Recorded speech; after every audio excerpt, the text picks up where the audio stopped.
අයිබෝන් ඔබ සියලු දෙනාට සිකුරු මඩල නාලිකාව නරඹන ස්වස ප්‍රේක්ෂක ජනතාවට ආශිර්වාද වේවා. මෙම මාසය තුල සිදු වෙන අවසාන ග්‍රහ යුද්ධය ලෙසින් හඳුන්වන බුධ සහ සිකුරු අතර මේ ග්‍රහ යුද්ධය සිදු වෙන්නේ. එතකොට මේ ග්‍රහ යුද්ධයේ තියෙන්නේ කවද්ද? මේ ග්‍රහ යුද්ධය කොමන නැකතකද සිද්ධ වෙන්නේ?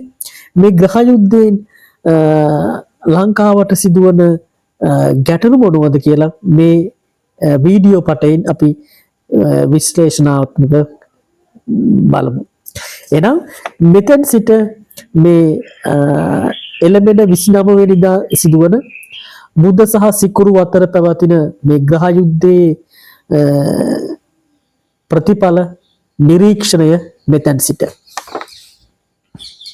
2026 ජනවාරි 29 වෙනිදා පස්වර 3:47ට මේ ජනවාරි මාසයේ සිදුවන අවසාන ග්‍රහ යුද්ධයේ ලෙසින් හැඳින්වෙන බුධ සහ සිකුරු අතර ග්‍රහ යුද්ධයෙන් ඥානකාරක ග්‍රහයෙක් ලෙස හඳුන්වන බුධ ග්‍රහයා මේ ග්‍රහ යුද්ධයෙන් ජයග්‍රහණය ලබනවා.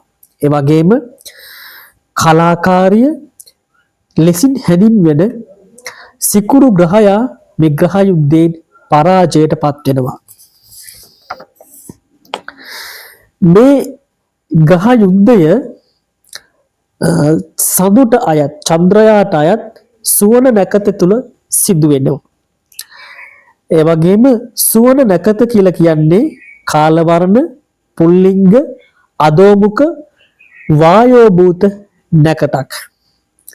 ඒ වගේම කුම්භ ලග්න ලංකා කේන්ද්‍රයේ මේ ග්‍රහ යුද්ධයේ සිදු වෙන්නේ 12 වෙනි භාවයේ.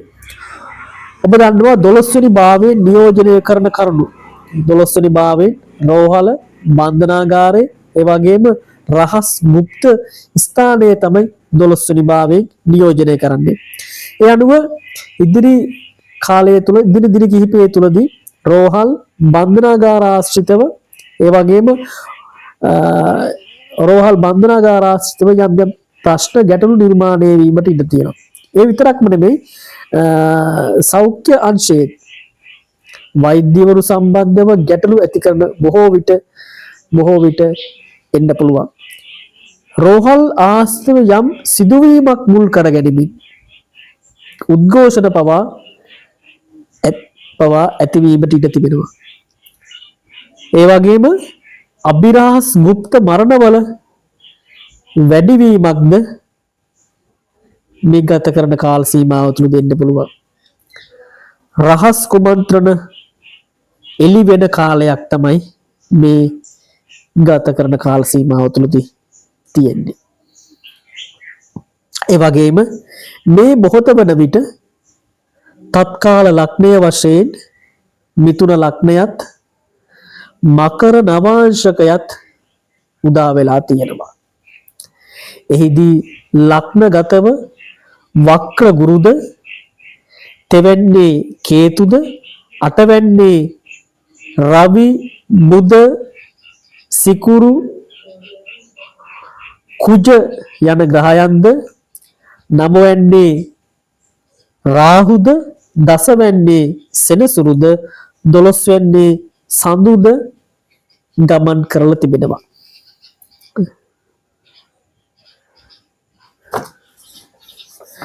තත්කාල කේන්ද්‍රයේ 12 වෙනාධිපති 22 වන දරකානාධිපති වෙලා ඉන්නේ.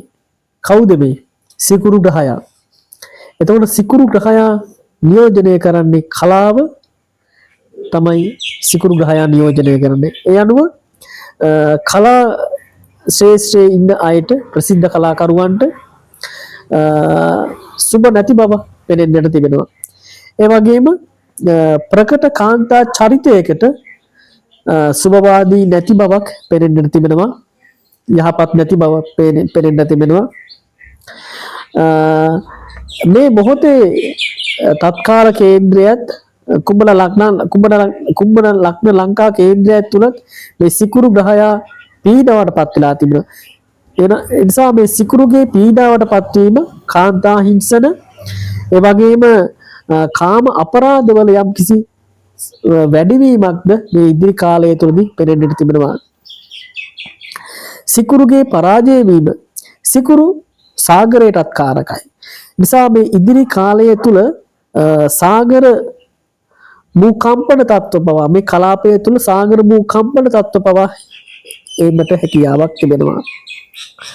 සමහර අවස්ථාවලදී සුනාමි තත්ත්ව පවා ඒකට පුළුවන්කම තිබෙනවා. චන්ද්‍රයාගේ වෘෂභ රාශිය. වෘෂභ කියලා කියන්නේ ජල රාශියක්. ඒ වගේම සඳු සිකුරුව දකින්නවා. ඒ නිසා සමහර පළාත්වලට කාලගුණයෙන් ගැටලු වෙන්න පුළුවන්. ඒ නිසා ඒ අතරම කඳු කඩා වැටීම් නායයන් තත්ත්ව පවා නිර්මාණය වීමට තිබෙනවා. මුදගේ ජය ගැනීම හේතුවෙන් බුද්ධිය නියෝජනය කරන අයට යහපත් තත්ත්වයක් ඇති කරන්න පුළුවන්. නමුත් තත්කාල කේන්ද්‍රය බුද අටවැන්නේ ගමන් කිරීමත් ලග්න කේන්ද්‍රයේ කුම්භ ලග්නා කේන්ද්‍රයේ 12 වෙනිට යෑමත් මත සමහර අවස්ථාවලදී පාසල් සිසුන් මාධ්‍යවේදීන්ට ගැටලු ප්‍රශ්න එන්න පුළුවන්කම තිබෙනවා. ඒ වගේම කුජ ග්‍රහයා මේ මොහොතේ තුල උච්ච රාශියේ බලවත් වෙලා ගමන් කරනවා. කුජ යන්නේ මකර රාශියේ. එතකොට කුජ මකර රාශියේ බලවත් වෙලා ගමන් කරන නිසා ගිනි ගැනීම සාහසික ක්‍රියාවල ප්‍රබල ලෙස වැඩිවීමක්ද අපිට දැක ගන්න පුළුවන්. ඒ වගේම කුජ නියෝජනය කරන ආරක්ෂක අංශය. ඒතර ආරක්ෂක අංශයන්ගේ කිතිගත කීර්තිනාමය වැඩි වෙන්න පුළුවන්. ප්‍රබල මද්ද්‍රව්‍ය ජාවාරම් කරු වෙන්න පුළුවන්. පාතාල සන්නද්ධ අංශ අය වෙන්න පුළුවන්. මේ ගත කරන කාල සීමාවවලදී නීතිය රැහැනට අහු වෙන්න පුළුවන් කාලවපාසරියක් තමයි මේ ගත කරන්නේ.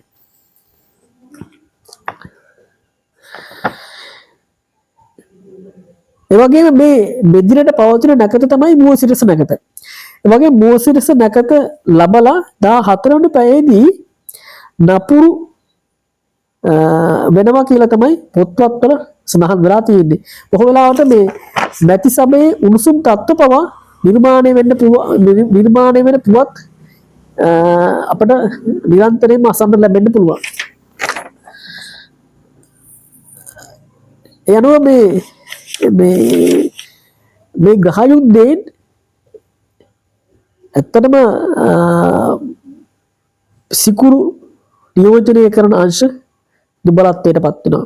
ඒතර සිකුරු නියෝජනය කරන දුබලත්වයට පත් වෙනකොටම කලාව සෞන්දර්යය ඒ අංශවල නියෝජනය කරන අයට යම්කිසි පීඩාකාරී තත්ත්ව වලට පවා පුරා පාන්න සිද්ධ වෙන්න පුළුවන්. ඔබ නිරන්තරයෙන්ම සිකුරු මරණ YouTube නාලිකාව subscribe කරන්න, share කරන්න, like කරන්න,